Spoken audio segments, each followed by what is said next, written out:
Est-ce une bonne chose que le SMIC soit un ascenseur automatique? Vous le saviez peut-être, le SMIC augmente automatiquement chaque année, alors que ce n'est pas forcément le cas de votre salaire. On vous explique pourquoi. Pourquoi est-ce qu'on parle d'ascenseur? Le SMIC, c'est le salaire minimum que tout travailleur en France doit toucher, soit environ 1 800 € bruts par mois pour 35 heures hebdomadaires. Et contrairement aux autres salaires, le SMIC, il monte tout seul. Il est automatiquement revalorisé chaque 1er janvier selon l'inflation et l'évolution du pouvoir d'achat des ménages modestes. Si en cours d'année, l'inflation dépasse les 2%, là aussi, hop, il augmente automatiquement.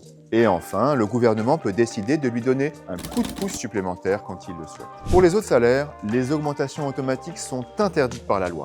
Les hausses dépendent uniquement des négociations ou des performances. Un ascenseur automatique, c'est le pied. Pour les salariés, ce système garantit une sécurité financière minimale et il valorise le travail. Il permet aussi de limiter certains écarts de revenus, comme entre les hommes et les femmes. Pour les employeurs, bonne nouvelle, embaucher au SMIC, c'est profiter de réductions de charges sociales qui vont jusqu'à 1,7 fois ce montant. Mais un ascenseur peut avoir des pannes. Certaines entreprises, surtout les plus petites, peuvent avoir du mal à absorber ces hausses régulières. Et face à ces coûts, certains employeurs pourraient réduire leur effectif ou automatiser des postes. D'autres pourraient même garder leurs salariés au SMIC pour maximiser les allègements de cotisations. Et si le SMIC combat la pauvreté au travail, il ne résout pas tous les problèmes de précarité. Un peu comme un parapluie qui protège de la pluie, mais pas de l'inondation.